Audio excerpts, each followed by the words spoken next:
Segera download Apa saja yang Quran disebut oleh Tadabbur, Al-Quran, dia meraih tafsir kebaikan. dalam genggaman Contoh, Anda. bulan Ramadan adalah bulan Al-Quran.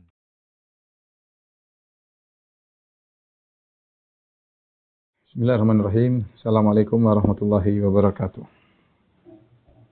Alhamdulillahi ala ihsani wa syukru lahu ala taufiqihi wa amtinani. Asyhadu an la ilaha illallah wahdahu la syarika lahu ta'ziman li sya'nih wa asyhadu anna Muhammadan abduhu wa rasuluhu da'ila ridwanih. Allahumma salli alaihi wa ala alihi wa ashabihi wa ikhwanih. Ikhwan akhwat yang dirahmati Allah Subhanahu wa taala. Demikian juga jamaah Masjid Tarbiyah Cilandak yang dirahmati Allah Subhanahu wa taala.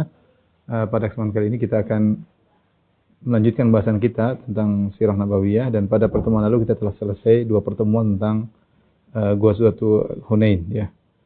Sekarang setelah Ghazwatul Hunain kita lanjutkan tentang Ghazwatul Taif, karena sebenarnya perang Taif ini adalah kelanjutan dari perang Hunain. Kenapa bisa demikian? Karena telah kita bahas pada perang Hunain, kabilah Hawazin dan kabilah Thaqif mereka kabur dari Hunain dan mereka meninggalkan ghanimah yang sangat banyak ya.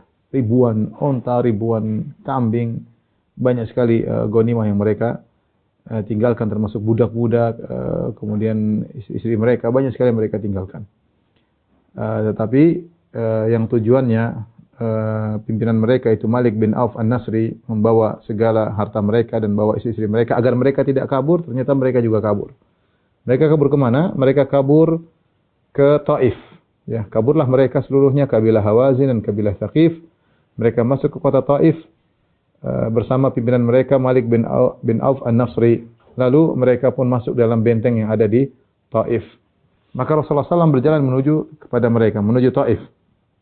Setelah urusan Hunain sudah selesai, Rasulullah menuju ke Taif. Rasulullah SAW belum bagi ghanimah. Rasulullah SAW belum bagi ghanimah karena meskipun musuh sudah kabur, tapi belum selesai.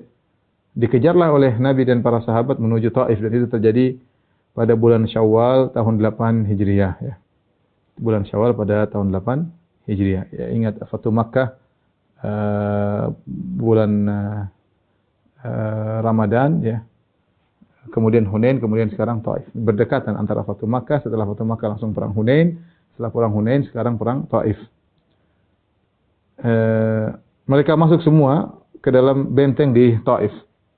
Rasulullah SAW pun berjalan menuju ke Taif dan beliau menjadikan pemimpin perang pasukan di bagian depan adalah Khalid bin Walid. Ya.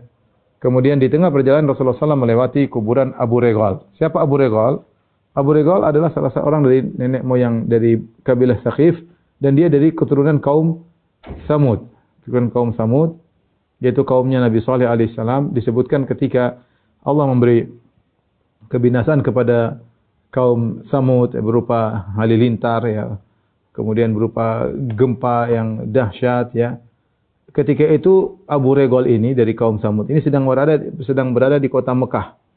Sedang berada di kota Mekah ya. Kita tahu Diyar Samud dengan kota Mekah agak jauh ya. Sekitar 400 sama 300, sekitar 700 km ya. Ketika itu Abu Regal sedang berada di kota Mekah sehingga dia tidak terkena azab. Nabi SAW bersabda, "Hadza qabru Abi Regal." Ini adalah kuburannya Abu Regal, wa huwa Abu Thaqif, inilah nenek moyangnya kaum Bani Thaqif. Wa kana min Samud, dan dia dari kaum Samud. Kana fi haramillah, dia berada di kota Mekah. Famana'ahu haramullah min azabillah. Maka gara-gara di kota Mekah, Allah tidak menimpakan azab kepada dia.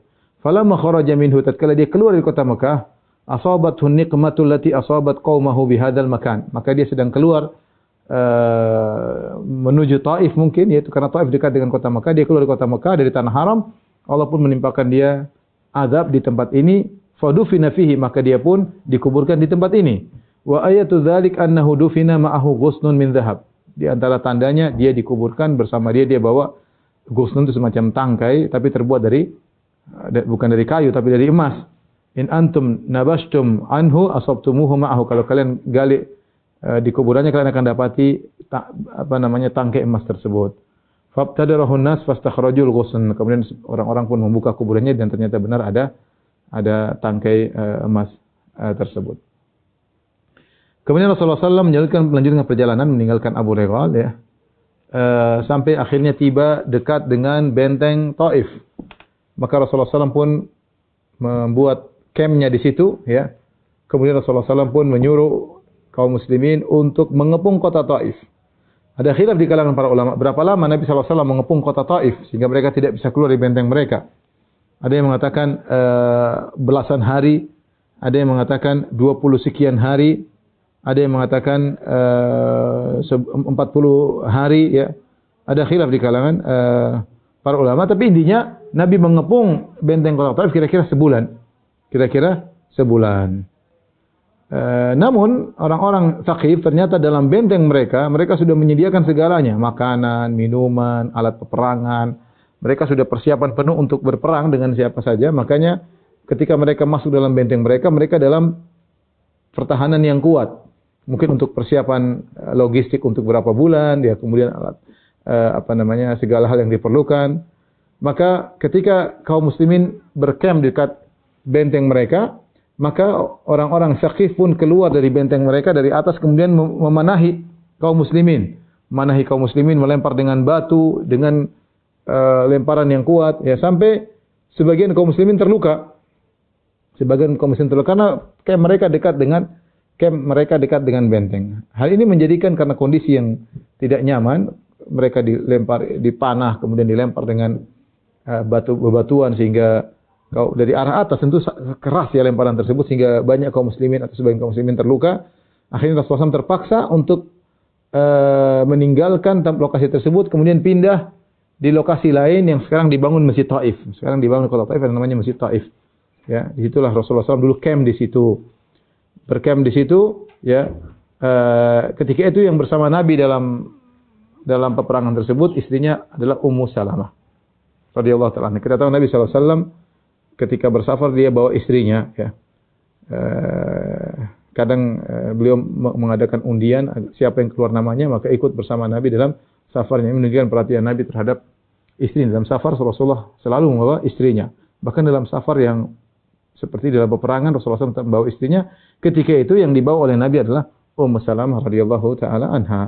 Kalau seorang tidak merepotkan dia bawa istrinya, lebih baik dia bersafar dengan istrinya, ya. Itu sunnah Nabi Shallallahu Alaihi Wasallam, menemani dia dalam perjalanan, dalam namanya dia pun butuh teman ketika istirahat. Kalau memang tidak merepotkan, tapi ada hal-hal tertentu kita tidak bisa bawa istri. Jadi maksudnya biasakan seorang bersafar bawa istri karena itu adalah sunnah Nabi Shallallahu Alaihi Wasallam. Kemudian ada kisah yang terjadi, ya, itu kisah Al-Mukhannas. Mukhannas adalah seorang laki yang bencong, laki ke wanita-wanita namanya apa? Banci, ya, banci. Banci, ya. Di zaman Nabi ada seorang banci, ya. Rasulullah sallallahu alaihi wasallam menemui Ummu Salamah radhiyallahu anha. Kemudian di sisi Ummu Salamah ada saudaranya yaitu Abdullah bin Abi Umayyah, ya. Abdullah bin Abi Umayyah bin Al-Mughirah. Karena Ummu Salamah adalah Ummu Salamah bin Abi Umayyah bin Al-Mughirah. Ada saudaranya Abdullah bin Abi Umayyah. Dan ada Mukhannas, ada seorang bencong laki-laki, ya. Yud'a Hitan, namanya Hit. Namanya Hit. Maka laki-laki ini, banci ini ngobrol sama Abdullah bin Abi Umayyah. Ngobrol. Apa kata banci ini? Laki-laki, ya, dia berkata kepada Abdullah bin Abi Umayyah bin Al-Mughirah, "Ya Abdullah, in fatahallahu alaikum at-Taif ghadan fa alayka bibnati Ghailan." Ya. Fa innaha tuqbilu bi arba wa tudbiru bi thaman, ya. Dia berkata, ngobrol tentang wanita. Dia berkata kepada Abdullah bin Abi Umayyah, "Wahai Abdullah bin Abi Umayyah, kalau besok Allah memenangkan kalian menaklukkan kota Taif, hendaknya kau cari putrinya Ghailan, namanya Badiyah, dan dia nanti masuk Islam." Ini wanita cantik katanya. Wanita cantik, bodinya bagus. Fa innaha tuqbilu bil arba. Kalau kita lihat dari depan kelihatan 4 tonjolan tubuhnya, kalau dia balik belakang kelihatan 8 tonjolan tubuhnya. Wallahu a'lam maksudnya apa.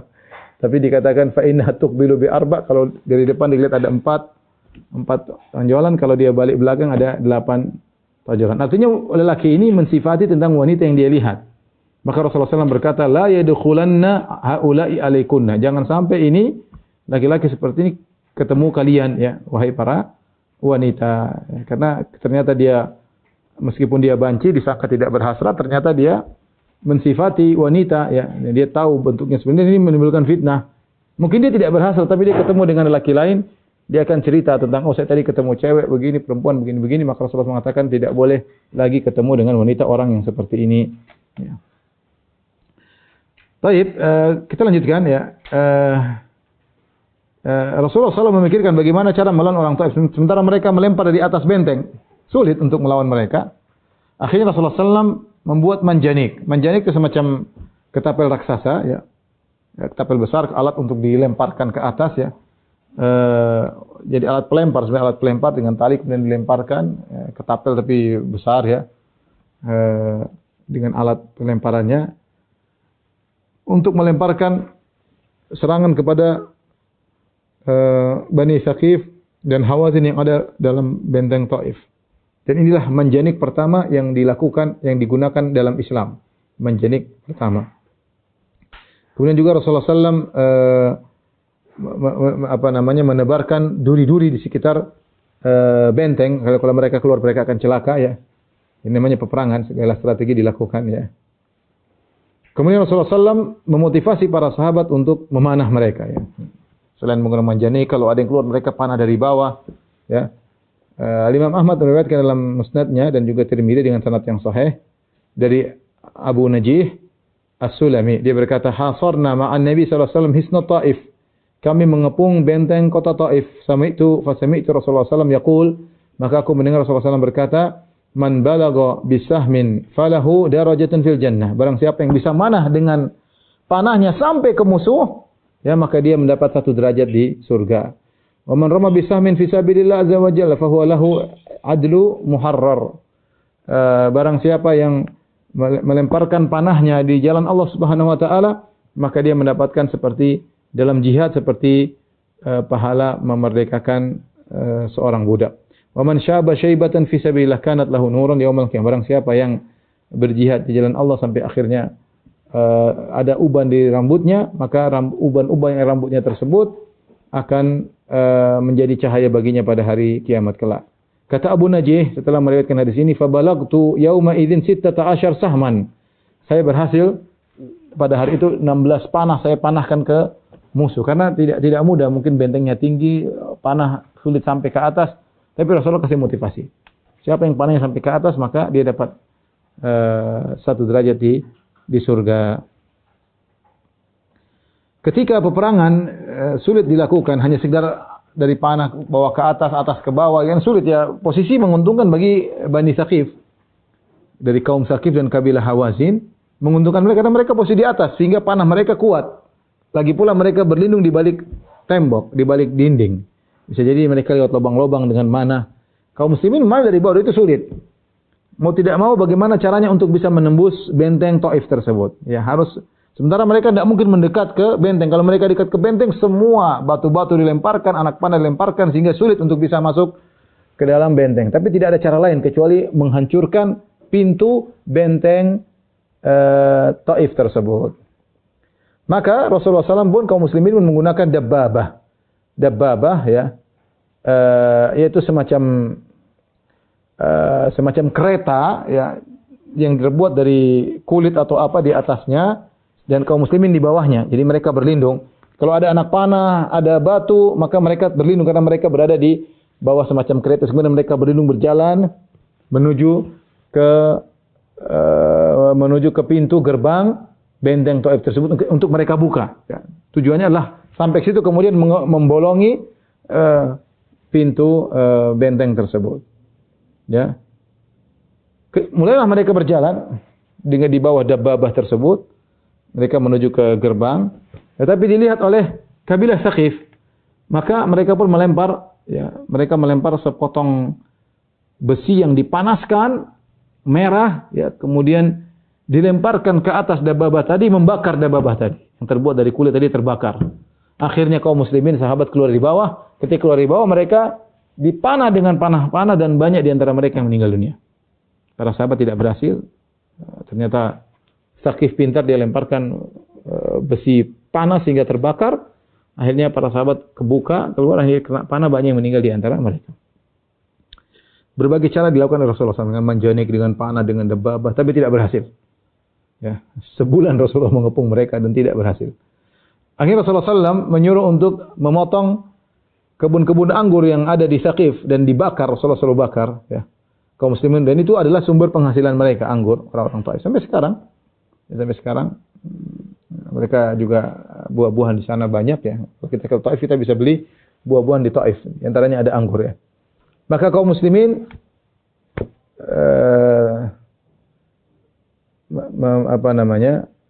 memotong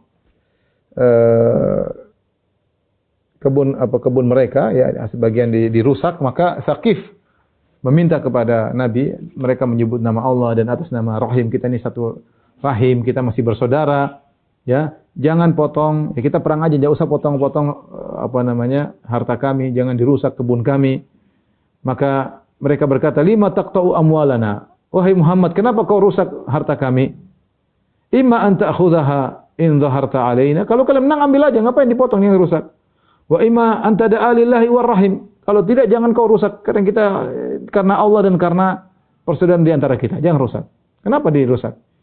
Akhirnya Rasulullah SAW berkata, fa inni ada'uha lillahi warrahim, aku ya sudah tidak usah dirusak karena Allah dan karena persaudaraan, ya, sama-sama Arab, ya, sama-sama bertetangga antara, apalagi Rasulullah SAW pernah tinggal di Taif, ya. Rasulullah SAW pernah tinggal di Bani Sa'ad, ya, di Halimah Sa'diyah dan di Taif.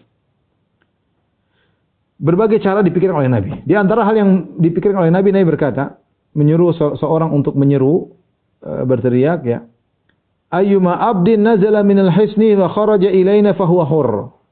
Maka mereka punya budak-budak banyak. Maka ada pengumuman diteriakkan oleh seorang pemberi pengumuman dari kubur. Rasulullah SAW berkata, budak mana saja yang keluar dari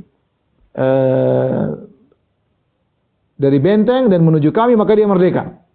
Maka dia merdeka. Ini cita-cita budak ingin merdeka. Rasulullah tawarkan, siapa budak turun dari benteng, kepada kami merdeka. Maka turunlah 23 budak. 23 budak semua keluar ingin merdeka, dan mereka dimerdekakan. Di antara budak-budak tersebut ada namanya Nufai bin Masruh. Nufai bin Masruh, dia adalah Abu Bakrah radhiyallahu ta'ala anhu. Nufai bin Masruh ini ketika dia ingin keluar dari benteng Taif, maka dia menggunakan tadalla bi bakratin mustadiratin. Maka dia keluar dengan bakrah. Bakrah itu alat yang kalau di sumur kan di atasnya ada seperti bundaran untuk taruh tali, untuk gini, ya. Tali di sini yang untuk bundaran yang untuk taruh tali, itu namanya bakrah dalam bahasa Arab. Dia gunakan alat itu, mungkin turun pelan-pelan menuju ke bawah. Maka sejak itu dia dikenal dengan Abu Bakrah. Dikenal dengan Abu Bakrah karena bahasa Arab namanya bakrah itu, ya. Maka budak-budak tadi masuk Islam dan mereka dimerdekakan oleh Rasulullah sallallahu alaihi wasallam, ya, di antaranya Abu Bakrah. Rupanya dia budak yang cemerlang, ya. Nanti ketika Saqif di kemudian hari masuk Islam, mereka minta kepada Rasulullah, ya Rasulullah, itu Abu Bakrah kembalikan kepada kami, itu budak kami, kembalikan kepada kami. Rasulullah SAW tidak mau. Rasulullah SAW berkata, huwa taliqullah wa taliqu Rasulillah. Dia adalah budak yang dimerdekakan oleh Allah dan dimerdekakan oleh Rasulullah SAW. Maka dialah maula.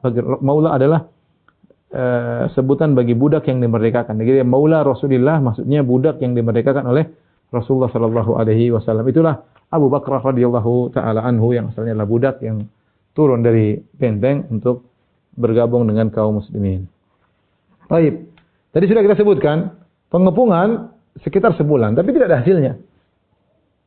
Rupanya Saqif memiliki pertahanan yang kuat, persiapan yang matang, ya, peralatan perang yang banyak, anak panah yang banyak, batu-batu yang banyak, sulit, ya. Rasulullah sebulan juga butuh makan, para sahabat juga realistis, sulit. Sebulan bagaimana? Mentah mereka punya persediaan berapa bulan dalam benteng, ya. Sementara para sahabat juga ya realistis, butuh ini, butuh anu, ya. Mengepung sebulan dengan pasukan yang banyak tidak mudah, ya, mengurusi sekitar pasukan sahabat sekitar 12.000 orang. Tidak mudah untuk mengurusi 12.000 orang, makannya, minumnya dan lain-lainnya. Maka Rasulullah SAW mimpi suatu hari. Kemudian Rasulullah SAW menceritakan mimpinya kepada Abu Bakar As-Siddiq. bahwasanya dalam mimpi tersebut Rasulullah SAW mengepung ketika Rasulullah SAW sedang mengepung Bani Saqif di benteng tersebut. Rasulullah SAW berkata, apa mimpinya? Kata Rasulullah, ya Abu Bakrin, wahai Abu Bakar radhiyallahu anhu, inni ra'aitu anni uhdiyat li qa'batun mamlu'atun zubdan. Ya Abu Bakar, aku lihat dalam mimpiku, aku diberi hadiah berupa Ka'bah, itu gelas yang besar yang penuh dengan zubdan, yaitu semacam susu ya. Fanakaraha dikun. Lalu ada gelas besar tersebut ternyata dipatok oleh ayam jago sampai bolong. Faharaka ma fiha. Maka yang ada dalam gelas tersebut air susunya tumpah semua. Air susunya tumpah semua. Faqala Abu Bakar radhiyallahu anhu, maka Abu Bakar menafsirkan mimpi tersebut. Rasulullah juga bisa menafsirkan, tapi Rasulullah ingin bertanya kepada Abu Bakar. Maka Abu Bakar berkata, ma adzunnu an tudrika minhum yaumaka hadza ma turid. Kata Abu Bakar, menurutku mimpi itu menunjukkan bahwasanya apa yang kau inginkan tidak akan kau dapatkan pada hari ini dari Saqif. Faqala Rasulullah SAW berkata, wa ana la ara dzalik. Dan aku tidak memandang hal tersebut. Ya. Artinya Rasulullah SAW tetap berusaha. Ya. Tetap berusaha. Ya. Mungkin masih ada kesempatan. Tapi Abu Bakar mimpi dia menafsirkan bahwasanya kayaknya tidak akan berhasil. Ya. Wallahu alam, ini sepertinya Rasulullah SAW juga mengatakan, la ara dzalik, aku juga memandang aku tidak bakalan bisa mengalahkan mereka. Tapi pengepungan berlanjut ya. Namun sulit bagi kaum muslimin ya. Allah tidak memberi kemenangan bagi Rasulullah untuk menaklukkan kota Taif. Maka akhirnya Rasulullah melihat harus pulang, realistis, sulit. Realitanya menunjukkan sulit untuk berhadapan dengan kondisi demikian. Maka Rasulullah berkata kepada Umar bin Khattab radhiyallahu anhu, nadi finnas inna qafiluna insyaallah. Wahai Umar, apalagi setelah mimpi tadi. Maka kata Rasulullah, wahai Umar, beri pengumuman kepada pasukan semuanya, inna qafiluna insyaallah. Kita pulang insyaallah. Kita pulang insyaallah. Maka Umar berteriak, inna qafiluna insyaallah. Kita pulang insyaallah. Ternyata kaum muslimin merasa berat, kok disuruh pulang? Sudah sebulan mengepung. Wastangkaru, kata mereka, enggak ada. Mereka ingin bertahan. Kata mereka, nadhhab wala naftahahu. Nadhhabu wala naftahuhu. Kita pulang dan kita belum berhasil menaklukkan kota Taif. Enggak. Kita bertahan, kata para sahabat. Kata Rasulullah, kalau begitu, ugdu alal kita, lalu gitu, ayo perang, kata Rasulullah. Semangatlah mereka, perang lagi. Besok hari mereka perang lagi. Tadinya harusnya pulang. Rasulullah realistis ya. Dan demikian dalam peperangan Rasulullah realistis. Ketika kita contohkan misalnya perang Khandaq. Rasulullah SAW melihat pasukan cuma 2.000-an atau 3.000-an, musuh 10.000. Secara realitas sulit untuk berhadapan. Ya caranya gimana? Bikin Khandaq. Supaya mereka tidak bisa masuk. Realistis, maksudnya perang kita juga disuruh mengambil ikhtiar sebab ya, kalau tidak memungkinkan kita harus punya strategi. Rasulullah sudah sebulan kelihatannya tidak mungkin menaklukkan, ya sudah pulang, harusnya demikian. Tapi para sahabat semangat, kita pulang nggak menang, gimana? Lanjut. Kita pulang nggak menang, kita lanjut. Ya. Akhirnya mereka berkata, setelah mereka besoknya perang lagi, ternyata banyak di antara mereka terluka. Bani Saqif kuat banget ya. Mereka persiapan matang. Akhirnya banyak sahabat yang luka. Mereka berkata, ya Rasulullah, ahraqatna nibalu Saqif. Ya Rasulullah, kita telah dihabisi oleh panah-panah Bani Saqif. Fadu'ullah alim. Doakan Allah, berdoalah kepada Allah agar menghancurkan mereka ya Rasulullah. Berdoa kepada Allah agar menghancurkan mereka. Maka apa kata Rasulullah SAW? Rasulullah SAW bersabda, bukan mendoakan agar mereka hancur. Rasulullah SAW berkata, Allahumma hdi Saqifan wa'ti bihim. Ya Allah, berilah hidayah kepada Saqif, kepada Bani Saqif. Wa'ti bihim, dan datangkanlah mereka kepadaku dalam kondisi Islam. Ya. Kemudian Rasulullah SAW berkata, inna qafiluna godan insyaallah. Besok kita pulang. Kalah terus, kita pulang. Para sahabat, fasurru bidzalika wad'anu. Akhirnya mereka senang disuruh pulang dan mereka tunduk. Wa ja'alu yarhaluna wa Rasulullah SAW. Akhirnya mereka pun semangat bawa barang-barang untuk pulang. Wa Rasulullah SAW yadhak. Rasulullah SAW tertawa ya. Kemarin disuruh pulang nggak mau pulang, sekarang disuruh pulang semangat pulang. Ya. Kemarin disuruh pulang nggak mau pulang, sekarang disuruh pulang semangat. Rasulullah tertawa ya, Rasulullah realistis. Ya. Dan benar ternyata doa Nabi dikabulkan. Nabi ingin mereka masuk Islam, Bani Saqif. Dan akhirnya mereka nanti masuk Islam. Akan kita sampaikan insya Allah di kemudian hari. Akhirnya Bani Thaqif yang tadi menyerang para sahabat, Rasulullah tidak mendoakan keburukan bagi mereka, Rasulullah mendoakan kebaikan bagi mereka dan mereka akhirnya masuk Islam. Baik, akhirnya Rasulullah SAW meninggalkan Taif menuju kepada Ji'rana. Ji'rana tempat orang-orang kalau mau umrah di antara tanah halal adalah Ji'rana ya. Jadikan miqat di antaranya Ji'rana, di antaranya Tan'im ya, di antara tanah halal adalah Sumesi ya, Hudaybiyah, ini semua tanah-tanah halal orang bisa berumrah dari situ karena namanya umrah itu dalam bahasa artinya ziarah. Ziarah dari tanah halal menuju tanah haram, dari tanah halal menuju tanah haram. Jadi orang kalau umrah harus ke tanah halal. Tanah halal itu di luar tanah haram. Tanah halal di antaranya di Ji'rana, di antaranya di Tan'im, tempatnya Aisyah. Umrah di antaranya dari Hudaybiyah. Itu tanah halal terjauh dari Ka'bah. Tapi ketika Rasulullah SAW berjalan dari Taif menuju ke Ji'rana, di tengah jalan Rasulullah SAW bertemu dengan Suraqah bin Malik al-Ju'shumi. Suraqah bin Malik al-Ju'shumi.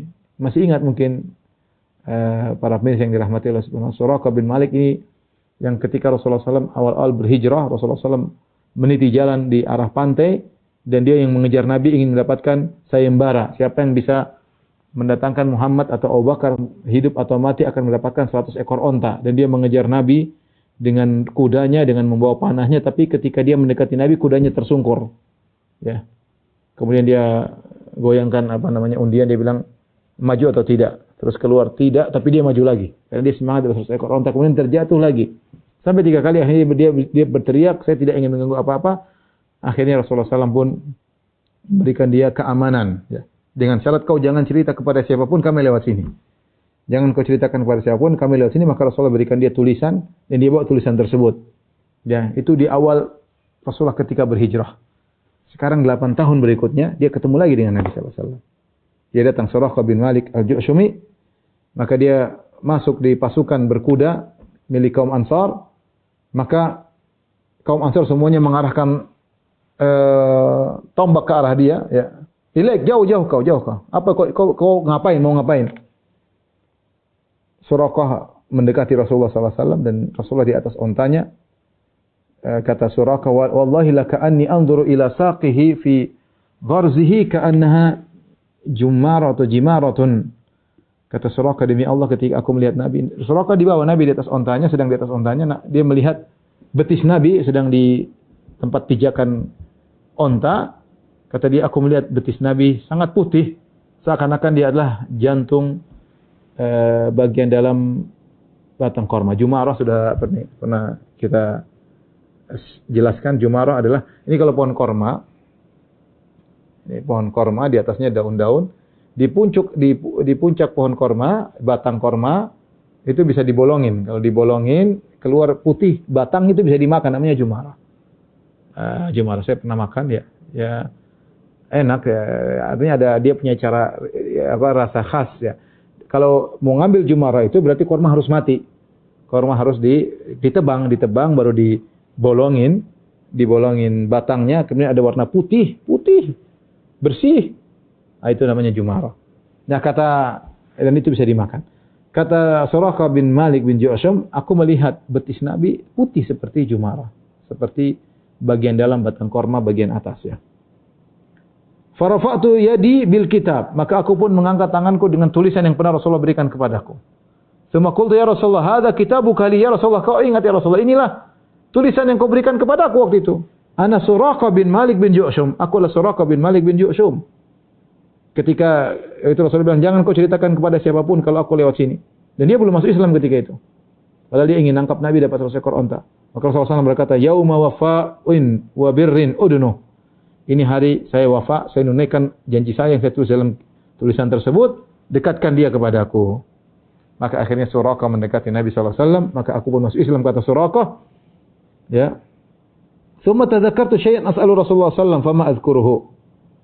Illa anni qultu, lalu aku menyebutkan sesuatu kepada Nabi tentang sesuatu, tapi saya lupa. Yang saya ingat, saya bertanya kepada Nabi ketika itu.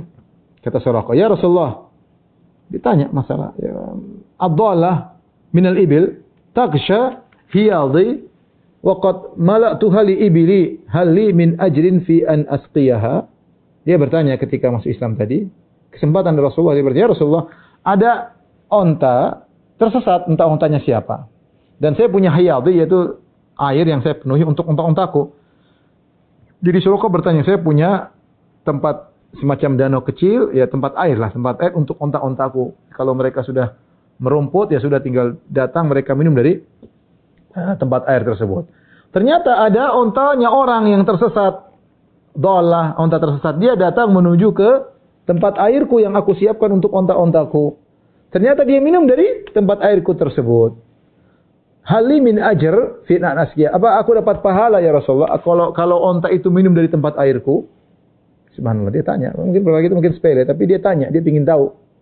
Apakah kalau onta tersebut minum dari tempat air yang aku sediakan untuk ontaku, aku dapat pahala? Kata Rasulullah SAW, "Na'am. Fi kulli dhati kabidin harra ajrun." Benar, kau dapat pahala. Setiap hewan yang memiliki hati yang dan dalam kondisi haus, kalau kau kasih minum, kau dapat pahala. Semua hewan. Maka Suraqah pun diberitahu oleh Nabi sallallahu alaihi wasallam, "Tsumma raja'tu ila qaumi fasuktu ila Rasulullah sallallahu alaihi wasallam sadaqati." Maka kemudian aku pulang kepada kaumku dan aku bawa kepada Rasulullah sallallahu alaihi wasallam zakatku. Taib.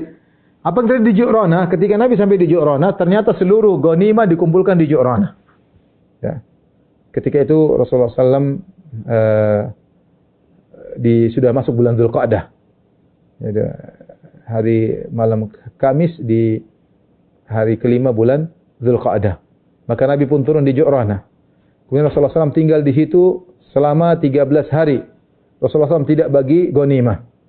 Kenapa Rasulullah SAW tidak bagi ghanimah? Rasulullah berharap orang-orang Hawazin, Saqif yang ini harta mereka yang mereka kumpulkan, Rasulullah berharap mereka datang masuk Islam. Kalau mereka masuk Islam dikembalikan oleh Nabi SAW. Jadi Nabi tunggu 13 hari. Mereka nggak datang-datang, mereka tidak masuk Islam. Padahal kalau mereka masuk Islam, Rasul akan kembalikan ghanimah-ghanimah tersebut. Ya. Akan tapi tidak seorang pun datang yang masuk Islam. Akhirnya Rasulullah SAW pun membagi ghanimah. Jumlahnya sangat banyak. Ya. Di antara metode Nabi SAW membagi ghanimah adalah Rasulullah mulai dengan memberikan kepada al-mu'allafat qulubuhum, yaitu orang-orang yang baru masuk Islam atau orang-orang yang akan diharapkan masuk Islam. Sadatul Arab, yaitu orang-orang pemimpin para orang-orang Arab ketika itu, kepala-kepala kabilah, orang-orang ternama yang baru masuk Islam atau yang akan diharapkan masuk Islam. Rasulullah SAW terutama yang belum masuk Islam, yata'allafuhum ilal Islam. Rasulullah SAW berharap mereka untuk masuk Islam. Ya. Maka Rasulullah SAW berikan kepada Abu Sufyan bin Harb 100 ekor onta. Abu Sufyan sudah masuk Islam. Kemudian Rasulullah SAW berikan kepada Abu Sufyan bin Harith, sepupunya, ini 100 ekor onta. Rasulullah SAW berikan juga kepada Al-Aqra' bin Habis At-Tamimi 100 ekor onta. Rasulullah SAW berikan kepada Uyainah bin Hisan Al-Fazari 100 ekor onta. Ini semua kepala-kepala kabilah. Rasulullah SAW berkata berikan kepada Alqamah bin Ulathah 100 ekor onta. Rasulullah SAW berikan kepada Al-Abbas bin Mirdas kurang dari 100 ekor onta. Kemudian ketika dia diberikan kurang dari 100 ekor onta, ya, maka dia pun mengadu, ya. Dia mengatakan, "Ya Rasulullah, engkau berikan kepada fulan kepada Uyainah wal Aqra, engkau berikan 100 ekor onta, sementara Mirdas hanya kau berikan kurang daripada itu." Maka Rasulullah SAW pun kasih 100 ekor onta, biar sama semua.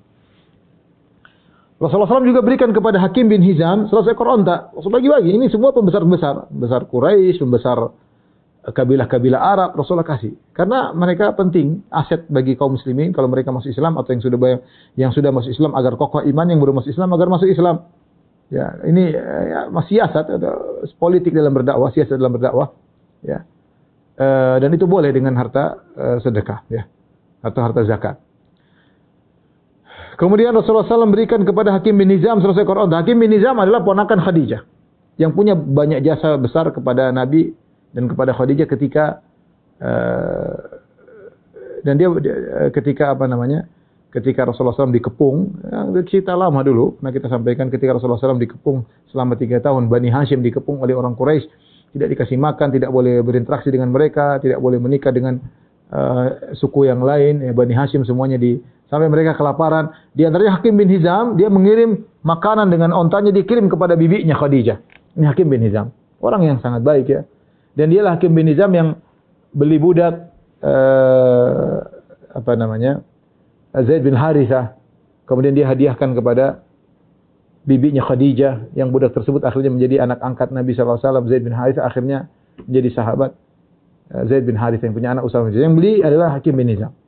Maka Rasulullah SAW, dan dia pembesar di orang-orang Quraisy, Rasulullah SAW kasih 100 ekor onta. Kemudian dia minta lagi, ya Rasulullah 100 ekor onta lagi. Rasulullah SAW kasih lagi 100 ekor onta yang kedua, 200 ekor onta. Tsumma sa'alahu, kemudian minta lagi, Rasulullah SAW kasih lagi 300 ekor onta. Jadi dia minta, Rasulullah kasih. Setelah Rasulullah SAW kasih, maka baru Rasulullah kasih nasihat. Ini itu hak penguasa ketika itu. Rasulullah yang berkuasa. Dia mau kasih berapa terserah dia, yang dia melihat, Rasulullah SAW melihat maslahat yang dia harapkan. Maka Rasulullah SAW berkata, setelah dia kasihkan 300 ekor onta kepada Hakim bin Hizam, maka dia nasihat, dia berkata, "Ya Hakim, wahai Hakim, inna hadzal mala khadirun hulwun." Sungguhnya harta dunia itu hijau dan manis. Hijau dipandang, harta dunia, siapa yang tidak suka memandang harta dunia? Lihat rumahnya, lihat mobilnya, lihat kebunnya, lihat hewan-hewannya, manis hijau dipandang. Hulwun, manis dirasakan. Manusiawi suka dengan harta yang banyak. Maka kemudian dia berkata, "Faman akhadhahu bi sakhawati nafsin burika lahu fihi." Ya, barang siapa yang mengambil dengan dada yang lapang, tidak tamak, ya, maka akan diberkahi. Enggak ada, ngambil biasa aja, jangan dimasukkan di hati. Wa man akhadhahu bi israfi nafsin, barang siapa yang mengambil harta tersebut dengan tamak, ingin cari-cari, ya, lam yubarik lahu fihi, maka Allah tidak akan beri berkah kepada harta tersebut. Wa kana kalladzi ya'kulu wa la yashba. Ketika dia mengambil harta dengan tamak, dia seperti makan orang yang makan namun enggak pernah kenyang. Wal yadul ulya khairu minal yadi sufla, dan yang memberi tangan di atas lebih baik dari tangan yang di bawah. Subhanallah. Tapi Rasulullah SAW tidak menahan, Rasulullah kasih dulu. Setelah kasih baru Rasulullah SAW nasihati. Bahwasanya jadi patokan adalah keberkahan. Bagaimana cara agar kita berkah? Kita ngambil harta tidak tamak. Dapat alhamdulillah enggak, ya sudah. Ya bukan kita tamak kemudian siang 24 jam, kalau bisa 32 jam bekerja dalam sehari. Tamak dengan harta. Kalau ada harta kita ambil, di antara bentuk kita tidak simpan di hati, kita sedekahkan, kita berikan kepada orang yang lain. Kita tidak tamak, tidak mengejar-ngejar. Jadi abdud dinar, abdud dirham, jadi budak dinar, budak dirham. Ya. Harta sudah masuk dalam hati. Karena orang yang seperti ini, maka dia tidak diberkahi. Seperti orang yang makan tidak pernah kenyang. Ya, kelihatannya banyak makan dulu tapi hasilnya enggak ada, enggak kenyang. Sama seperti orang numpuk-numpuk hartanya enggak ada, kebagian enggak dia dapat, keluarganya rusak. Atau dia sakit, atau dia mati, atau apa. Hasilnya enggak ada, anak-anaknya nakal ya. Kemudian harta dia hambur-hamburkan pada maksiat yang tidak jalan sana, jalan kemari, hambur-hamburkan uang yang tidak bermanfaat, hanya menambah hisapnya pada hari kiamat kelak, memperpanjang hisapnya. Ini harta tidak diberkahi, hasilnya enggak ada. Ya, hasilnya enggak ada. Seperti orang yang makan enggak pernah kenyang. Tangan yang di atas lebih baik daripada tangan yang di bawah. Ketika Hakim mendengar nasihat Nabi SAW, dia berkata, "Ya Rasulullah." Ini suami omnya dulu, Khadijah bibinya. Dia berkata, "Ya Rasulullah, walladzi ba'atsaka bil haqq, la arza'u ahadan ba'daka syai'an hatta ufariqad dunya." Kata dia, Rasulullah, demi Allah yang mengutus engkau dengan kebenaran. Dia bersumpah di hadapan Nabi. Aku tidak akan mengurangi harta orang lain dengan meminta kepada orang lain setelah ini. Sedikit pun sampai aku meninggal dunia. Aku tidak bakalan minta harta orang lain, mengurangi harta dia, mengurangi aset orang lain sampai aku meninggal dunia. Dan itu benar-benar dijalankan oleh Hakim bin Hizam. Oleh karenanya di zaman kekhalifahan Abu Bakar radhiyallahu taala anhu, Abu Bakar manggil Hakim. Dia manggil Hakim bin Hizam untuk diberikan pemberian, tapi dia enggak mau. Saya enggak mau terima. Ya. Kemudian di zaman Umar bin Khattab radhiyallahu anhu, Umar panggil dia karena dia berhak mungkin dikasih pemberian, dia tidak mau ngambil. Ya. Kemudian Umar berkata kepada kaum muslimin, "Inni ushidukum ma'syaral muslimin, anni a'ridu alaihi haqqo min hadzal fai'." Kata Umar, "Ya kaum muslimin sekalian, persaksikanlah, aku telah memberikan kepada dia hak dia dari harta fai', dari harta orang kafir yang dikuasai. Faya'ba an ya'khudhahu, tapi dia enggak mau ngambil. Falam yarza' Hakim ahadan minan nas syai'an ba'da Rasulullah sallallahu alaihi wasallam. Hakim tidak pernah ngambil harta dari orang benar-benar nasihat Nabi masuk dalam hatinya sampai dia meninggal dunia.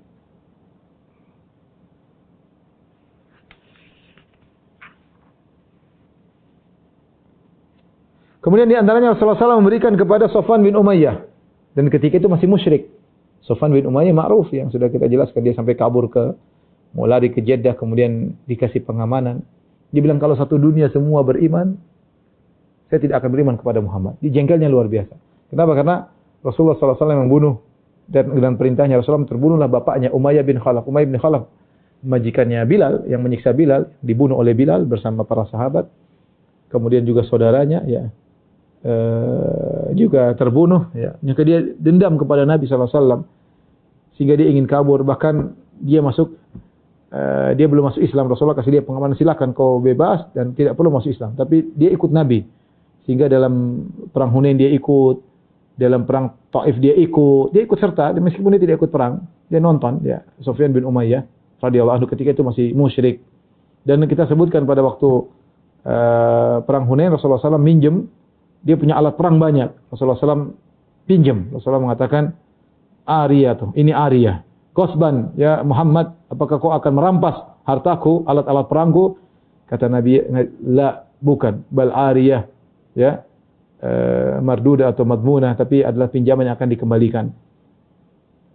Nah, Safwan. Ketika perang Hunain, Rasulullah SAW berikan kepada Safwan 300 ekor onta. Rasulullah kasih 100. Ini orang benci sekali sama Nabi SAW. Rasulullah SAW kasih lagi 100 ekor onta. Sampai 3 kali. Ya. Kata Safwan bin Umayyah, dia masuk Islam setelah itu. Dia berkata, "A'tani Rasulullah SAW yauma Hunain." Rasulullah SAW ketika perang Hunain, dia kasih saya harta sangat banyak. 300 ekor onta, banyak kan? 1 ekor onta saja berapa kalau kita beli sekarang? Kalau 10 juta, kalau kali 300 ya banyak lah. 10 kali 300 ya berapa? 3 miliar ya.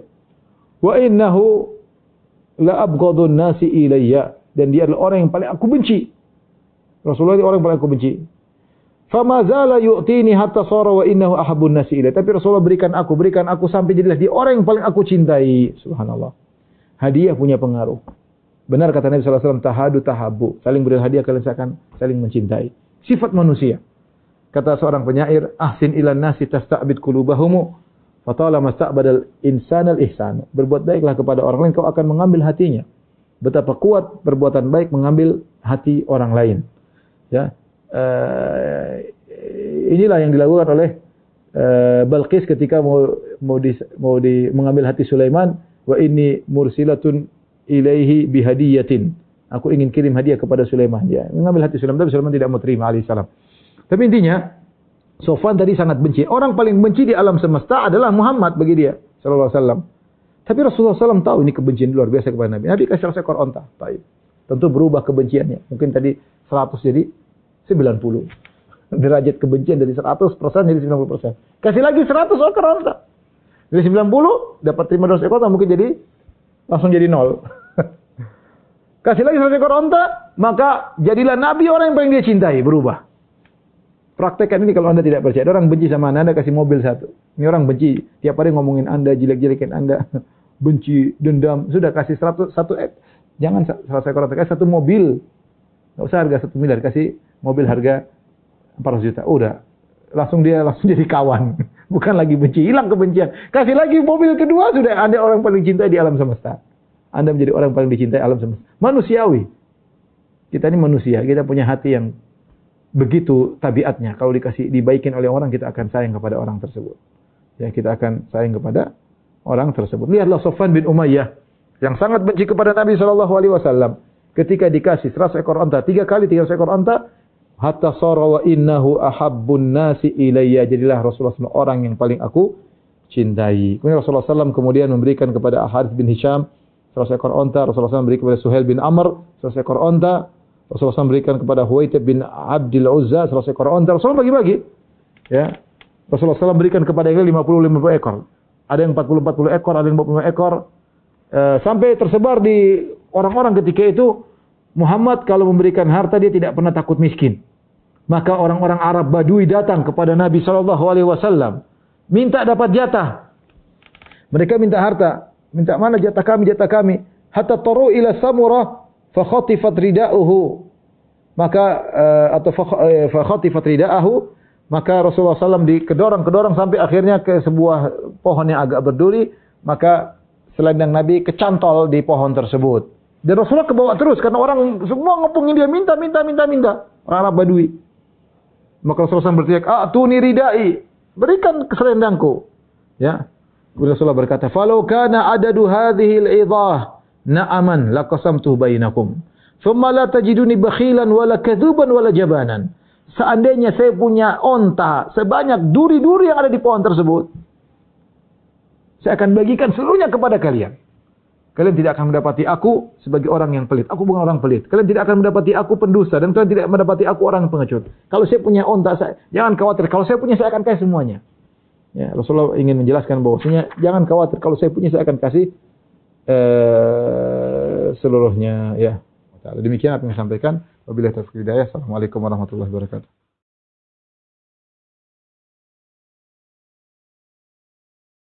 Segera download Quran Tadabbur, tafsir dalam genggaman Anda. Bulan Ramadan adalah bulan Al-Quran.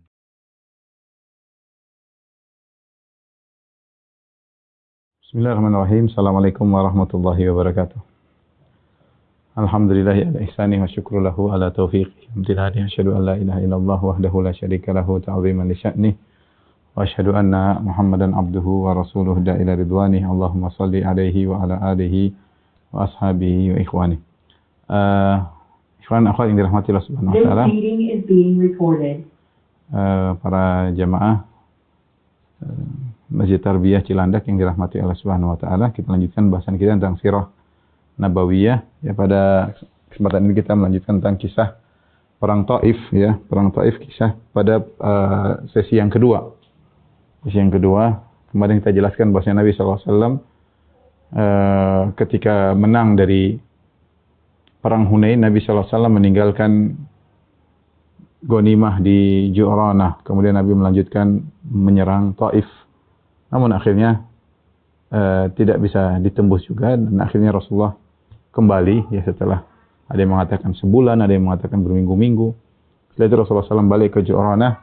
Rasulullah SAW tinggal belasan hari menanti, siapa tahu mereka kabilah Hawazin atau kabilah Thaqif sadar dan masuk Islam, sehingga baru Nabi akan mengembalikan ghanimah-ghanimah yang mereka sudah yang Nabi sudah ambil dari mereka. Kalau mereka masuk Islam, Nabi akan kembalikan. Tapi setelah Nabi SAW menunggu belasan hari, ternyata mereka tidak masuk Islam juga. Akhirnya Nabi SAW bagi-bagi ghanimah tersebut. Itu hak, dalam itu suatu perkara yang ma'ruf, yang diakui oleh mereka bersama, ya. Yang menang maka menguasai harta, yang kalah dan menawan anak-anak dan wanita-wanita yang dikalahkan. Maka Nabi Shallallahu Alaihi Wasallam akhirnya membagi-bagi ghanimah tersebut, ya. Dan Nabi membagi-bagi dengan sangat banyak, sehingga orang-orang datang, orang Badui datang sampai mendesak Nabi Shallallahu Alaihi Wasallam, sampai Nabi terdorong hingga ridak beliau kecantol di sebuah pohon. Nabi Shallallahu Alaihi Wasallam kemudian mengatakan, kembalikan kepadaku ridakku, ya. Sungguhnya kalau aku punya kambing atau punya onta sebanyak pohon-pohon ini atau sebanyak duri-duri yang di pohon ini, la qasamtuhu bainakum, aku akan bagi-bagi kepada kalian. Tsumma la tajiduni bakhilan, dan kalian tidak akan mendapati aku dalam kondisi bakhil. Jadi Nabi bagi-bagi. Kita lanjutkan. Ada seorang Arab Badui datang kepada Nabi sallallahu alaihi wasallam, sebagaimana diriwayatkan oleh Anas bin Malik. Ja'a Arabiyyun fasa'ala Rasulullah sallallahu alaihi wasallam, dia minta kepada Nabi sallallahu alaihi wasallam ghanaman baina jabalain. Dia minta kambing di antara dua gunung, yaitu kambing satu lembah. Fa amara lahu Rasulullah sallallahu alaihi wasallam. Maka Rasulullah SAW memerintahkan untuk kasihkan dia kambing yang banyak. Maka dia pulang kepada kaumnya, dia berkata, "Ya qaumi aslimu, wahai kaumku, masuk Islamlah kalian. Wallahi inna Muhammadan la yu'ti ata'an ma la yakhaful faqr." Sungguhnya Muhammad itu kalau sudah memberi sesuatu, dia tidak takut miskin. Ya, tidak pernah takut miskin. Artinya Rasulullah SAW kalau beri sesuatu, ya, dengan memberi sebanyak-banyaknya, ya. Seakan-akan dia berkata, kalau kalian ingin dapat kambing banyak, ya masuk Islam. Kalau kalian dapat, wahai kamu yang dapat harta banyak, masuk Islam. Karena Muhammad itu kalau bagi-bagi tidak pernah takut miskin. Ngasih. Maka Anas bin Malik setelah menyampaikan ini dia berkomentar, dia berkata, "In kana rajulu la yuslimu ma yuridu ila dunya." Sungguh seorang masuk Islam niatnya hanyalah untuk mencari dunia. Ada orang seperti itu, ada yang masuk Islam memang dengan qanaah, dengan dia terima secara logis ya, dan ini banyak di zaman sekarang ya. Orang masuk Islam karena logis, karena agama yang paling benar, yang bertauhid, yang lainnya syirik ya. Kemudian mempelajari perbandingannya masuk Islam. Nah, ada yang masuk Islam seperti Arab Badui ini dalam rangka untuk mencari dunia, ingin dapatkan ghanimah. Bahkan memotivasi kaumnya, kalau ingin dapat kambing banyak masuk Islam, ya qaumi aslimu, masuk Islamlah. Fa wallahi demi Allah, Muhammad itu kalau sudah bagi-bagi dia tidak pernah takut miskin. Makanya Anas mengomentari tentang sikap Arab Badui ini, in kana rajula yuslimu ma yuridu ila dunya. Sungguh seorang masuk Islam dia tidak inginkan kecuali dunia. Fama yuslimu hatta yakuna al-Islam ahabba ilaihi minad dunya wa ma 'alaiha. Dan akhirnya ketika dia masuk Islam, jadilah Islam lebih dia cintai daripada dunia dan seisinya. Islam lebih cintai daripada dunia. Tapi jadi ini memang harus dipancing terlebih dahulu. Ini yang dilakukan oleh Nabi sallallahu alaihi wasallam. Nabi sallallahu alaihi wasallam membagi ghanimah kepada al-muallafah qulubuhum, pada orang-orang yang diharapkan mereka masuk Islam atau yang baru masuk Islam. Ada dua yang Nabi berikan ketika dalam perang Taif ini, atau setelah perang Taif Nabi bagi-bagi kepada dua kelompok. Nabi kasih banyak. Yang pertama yang diharapkan keislamannya, yang kedua yang hadis hudatsaul ahdi bil kufur, yang baru saja meninggalkan kufur, baru masuk Islam, agar iman mereka semakin kokoh. Kemudian juga riwayat yang kisah lain, ada Al-Imam Al-Bukhari meriwayatkan dari Abi Musa Al-Asy'ari, kata Abu Musa Al-Asy'ari, kuntu inda Nabi sallallahu alaihi wasallam wa huwa nazilun bil Ju'ranah baina Makkah wal Madinah. Aku bersama Nabi sallallahu alaihi wasallam ketika Nabi sallallahu alaihi wasallam sedang singgah di Ju'ranah. Itu bagi-bagi ghanimah habis perang Taif. Wa ma'ahu Bilal, bersama Nabi ada Bilal. Fa'atan Nabi sallallahu alaihi wasallam A'rabiyun. Lalu datang seorang Arab Badui datang kepada Nabi. Arab Badui ini berkata, "Ala tunjiz li ma wa'atani?" Tidakkah kau penuhi apa yang kau janjikan kepadaku, ya. Bisa jadi maksudnya Nabi berjanji kalau ada Nabi akan berikan. Maka dia terburu-buru minta, ingin segera didapatkan apa yang dijanjikan kepada mereka. Nabi berkata, "Absyir, bergembiralah, aku akan kasih." Orang Arab Badui protes, dia mengatakan, "Qad aksarta alayya min absyir." Kau terlalu banyak bilang bergembiralah. Maka Rasulullah SAW pun fa'aqbala ala Abi Musa wa Bilal kahayatil ghadban. Rasulullah SAW agak marah, kemudian Rasulullah SAW balik menghadap Abu Musa Al-Asy'ari dan Bilal. Kalau Arab Badui, kata Rasulullah SAW, "Raddal busyra faqbala antuma." Ini Arab Badui mengembalikan kabar gembira dariku, maka terimalah kalian berdua kabar gembira ini. Itu hal yang menggembirakan. Qala qabilna. Maka Abu Musa Al-Asy'ari dan Bilal berkata, "Kami terima ya Rasulullah." Maka Rasulullah SAW minta didatangkan gelas berisi air. Faghassala yadayhi wa wajhihi fihi. Rasulullah SAW mencuci tangannya ke dalam tempat air tersebut. Rasulullah SAW mencuci wajahnya di tempat air tersebut. Wa majja fihi. Rasulullah menyemprotkan air dalam bejana tersebut. Fa maqal, Rasulullah berkata, "Ishraba minhu." Minumlah dari ini semua. Jadi bekas tangan Nabi, bekas cucian wajah Nabi, bahkan ada liur Nabi. Dan ini kita tahu Rasulullah SAW badannya berkah, liurnya berkah. Kata Rasulullah SAW, minum dari bejana ini, tempat air ini. Fa'afrigha wa afrigha ala wujuhikuma wa nuhirukuma wa absyira. Dan setelah itu tumpahkanlah air ini kepada wajah kalian dan leher kalian dan bergembiralah. Karena Arab Badui tadi sudah menolak kabar gembira dari Nabi. Nabi bilang, kalian terima ya, sudah ditolak, buat kalian aja. Fa akhadhal qadafa fa'ala. Akhirnya mereka berdua, Abu Musa Al-Asy'ari dan Bilal, mengambil tempat air tersebut, lalu mereka melakukan apa yang diperintahkan oleh Nabi. Fanadat Ummu Salamah radhiyallahu anha min wara'i sitr. Maka istri Nabi Ummu Salamah berteriak atau mengangkat suara di balik sitr, di balik hijab. Dia berkata, "Afdhila li ummikuma." Jangan lupa sisakan buat ibunda kalian. Itu sisakan air berkah Nabi itu untuk aku juga. Jangan dihabiskan buat kalian berdua. Fa afdhala laha minhu ta'ifatan. Maka akhirnya mereka berdua menyisakan sebagian air untuk Ummu Salamah. Karena kita tahu keberkahan Nabi sallallahu alaihi wasallam diperebutkan oleh para sahabat ya. Dan ini hadis diriwayatkan Imam Al-Bukhari dalam sahihnya. Kemudian di antara kejadian ketika Rasulullah SAW di Al-Ju'ranah, Rasulullah SAW memanggil Safwan bin Umayyah, atau setelah perang Taif selesai, Rasulullah SAW panggil Safwan bin Umayyah. Safwan bin Umayyah sudah kita jelaskan berulang-ulang. dialah yang sangat dendam kepada Nabi. Bapaknya Umayyah bin Khalaf, majikannya Bilal yang dibunuh oleh Bilal setelah perang Badar. Makanya dia dendam kepada Nabi. Dia termasuk pemimpin besar dan dia punya alat perang yang banyak. Dan sebelumnya dia ingin kabur, tapi setelah Nabi menaklukkan kota Mekah, dia ingin kabur. Kata Nabi, tidak apa-apa tinggal di Mekah, tidak harus masuk Islam. Tidak harus masuk Islam. Dan dia masih benci kepada Nabi. Ketika Nabi meminjam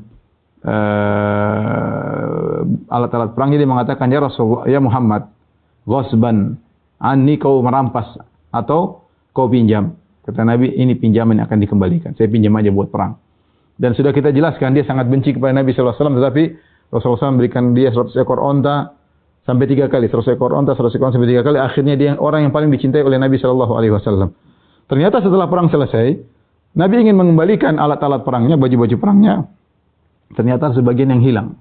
Maka Nabi berkata kepada Safwan bin Umayyah, "Inna qad faqadna min adra'ika adru'an, fahal nagrom alaka?" Ya Safwan, sungguhnya kami kehilangan sebagian alat-alat perang yang kami pinjam darimu. Apakah ini menjadi tanggungan kami berhutang kepadamu? Kata dia, la ya Rasulullah. Dia sudah masuk Islam kayaknya, berkata, biasanya dia mengatakan la ya Muhammad. Kali ini dia mengatakan la ya Rasulullah. Tidak Rasulullah. Lianna fi qalbil yawm ma lam yakun yawma idzin. Sekarang pada hatiku ada sesuatu yang tidak terdapat pada waktu yang dulu, ya. Hadisnya riwayat Abu Daud dengan sanad yang hasan. Artinya dia sudah sangat mencintai Nabi SAW sampai ada barang-barang pinjaman yang dipinjam oleh Nabi hilang, dia tidak menuntut. Kemudian Rasulullah SAW ketika melihat ghanimah ada harta, ada alat-alat perang, ada emas, ada perak, ada onta-onta, ada kambing-kambing.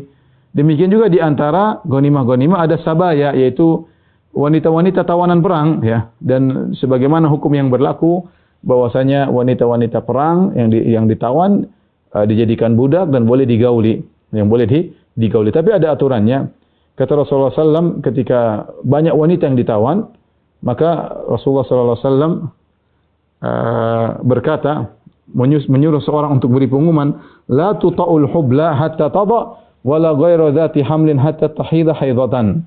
Tidak boleh di antara wanita tawanan, ya, tidak boleh ada yang digauli kalau dalam kondisi hamil sampai dia melahirkan. Tidak boleh ada wanita yang dalam kondisi hamil, tawanan, digauli sampai dia melahirkan. Demikian juga kalau ada wanita yang tidak hamil, maka tidak boleh digauli sampai dia haid sekali. Hadis riwayat Al-Imam Ahmad. Dan kita tahu hukum perbudakan bisa terjadi ketika terjadi peperangan, ya. Ketika terjadi peperangan, ya. Ini perbudakan yang mungkin terjadi, ya. Adapun orang merdeka ditangkap, ini tidak boleh. Peperangan ada dua pilihan, mati atau diperbudak, ya. Dibunuh boleh, diperbudak. Kalau ditawan jadi budak. Ini boleh dan ini berlaku sampai hari kiamat, ya. Adapun kalau sama-sama sepakat, ini kan kesepakatan.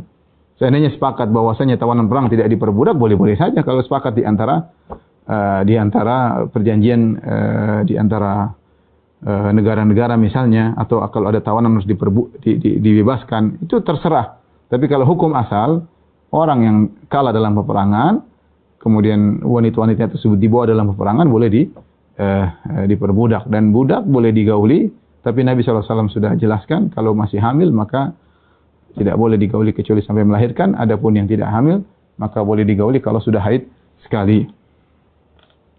Al-Imam Muslim meriwayatkan dari Abu Sa'id Al-Khudri, beliau berkata, anna Rasulullah SAW yauma Hunain ba'atha jaysan ila Autas falaqaw aduwan faqatalahum fadhaharu alaihim wa asabu lahum sabaya.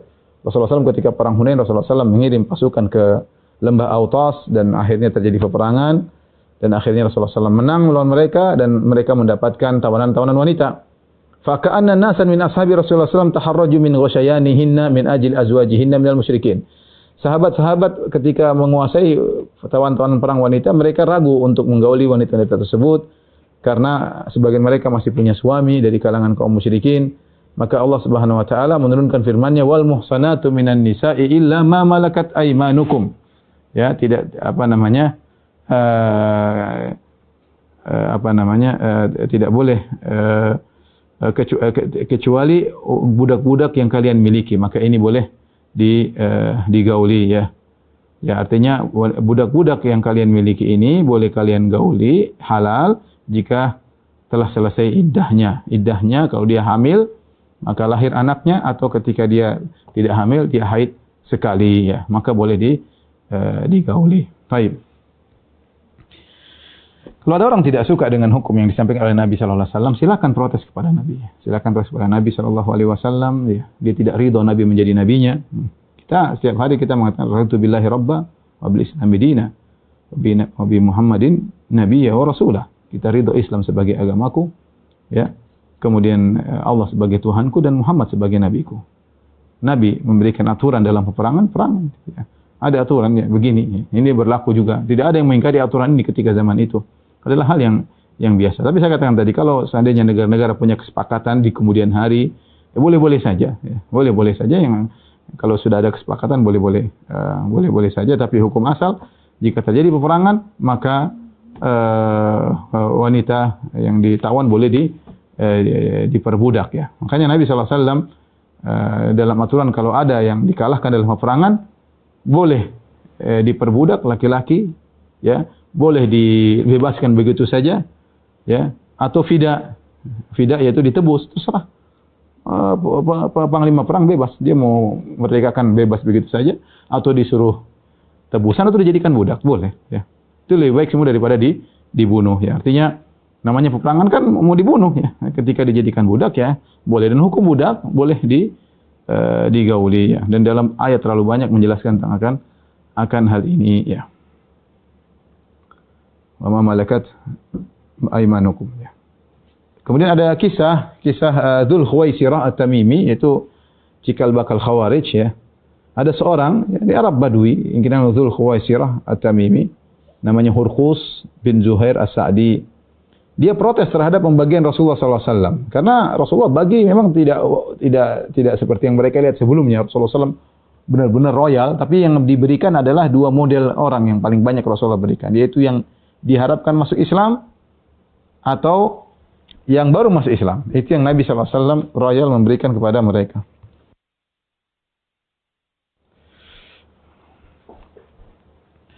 Al-Imam Muslim, di antara yang ada yang protes dengan pembagian Nabi adalah Dzul Khuwaisirah At-Tamimi. Imam Muslim meriwayatkan dalam sahihnya dari Jabir bin Abdullah radhiyallahu anhu, dia berkata, "Ata rajulun Rasulullah sallallahu alaihi wasallam bil Ju'ranah."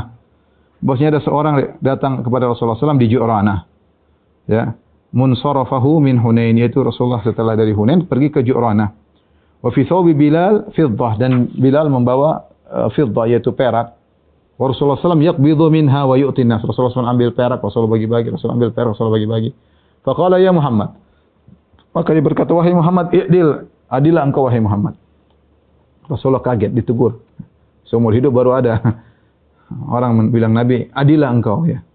Maka Rasulullah berkata, sallallahu alaihi wasallam, wa ilaka wa man ya'dil idza lam akun a'dil. Siapa lagi yang adil kalau aku tidak adil? Laqad khibtu wa khasirtu illam a'dil. Sungguh aku merugi dan merugi jika aku tidak adil. Ya, kalau Nabi tidak adil, terus siapa lagi yang mau adil? Dia utusan Allah. Wa ma yantiqu 'anil hawa. Rasulullah SAW tidak berbicara dengan hawa nafsunya, in huwa illa wahyu yuha.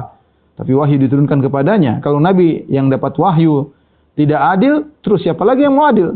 Wa man ya'dil idza lam akun a'dil. Kalau aku tidak adil, terus siapa lagi yang mau lebih adil dariku? Umar marah ketika itu. Umar berkata, ya Rasulullah, da'ni aqtul hadzal munafiq. Ya Rasul, biarkan aku penggal orang ini, orang munafik ini. Rasulullah SAW berkata, ma'adzallah an yatahaddatsan nasu anni aqtulu ashabi. Aku berlindung kepada Allah, jangan sampai demikian wahai Umar. Kalau kau melakukannya, nanti orang-orang akan mengatakan Muhammad membunuh sahabatnya sendiri. Inna hadza wa ashabahu yaqra'una al-Qur'an. Sungguhnya orang ini dan pengikutnya akan baca Al-Qur'an. La yujawizu hanajirahum, tidak akan melewati kerongkongan mereka. Yamruquna minhu kama yamruqus sahmu minar ramiyah. Mereka akan keluar dari Islam sebagaimana anak panah yang keluar dari hewan buruan. Ya.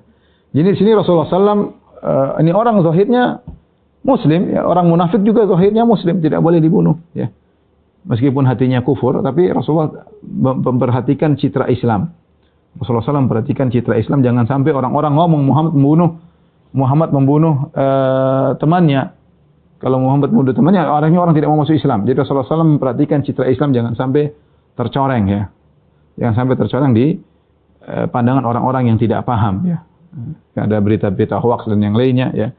Maka Rasulullah SAW mengatakan jangan, nanti ada timbul pembicaraan orang Muhammad membunuh temannya. Kemudian Rasulullah jelaskan orang ini dan pengikutnya, ini cikal bakal Khawarij, mereka baca Quran, tapi Quran tidak melewati leher mereka, ya. Dan mereka keluar dari Islam seperti anak panah yang menembus ramiyah, hewan buruan, ya, hewan yang dipanah. Fi riwayatin ukhra dalam Musnad Imam Ahmad dengan sanad yang hasan, kata Nabi SAW, la da'uhu, ya, biarkan dia, fa innahu sayakunu lahu syi'atun yata'ammaquna fid din hatta yakhruju minhu. Sungguhnya dia akan mengikut yang berdalam-dalam dalam agama sampai keluar dari agama. Artinya ekstrim dalam beragama, saking ekstrim sampai keluar dari agama. Kama yakhruju sahmu minar ramiyah, sebagaimana anak panah yang menembus hewan buruan, tembus. Ya, ketika dipanah tidak nyantol tapi tembus langsung keluar. Yanzuru fi an-nasli fala yujadu syai', thumma fil qidah fala yujadu syai'un. Ketika dia saking kuatnya, saking kencengnya dia masuk dalam hewan buruan sehingga tembus. Ketika dicek oleh sang pemanah, anak panah tersebut dicek pada bagian yang tajam, yaitu nasalnya, besi yang tajam di bagian depan anak panah, tidak ada sisa daging sedikit pun dari hewan buruan tadi.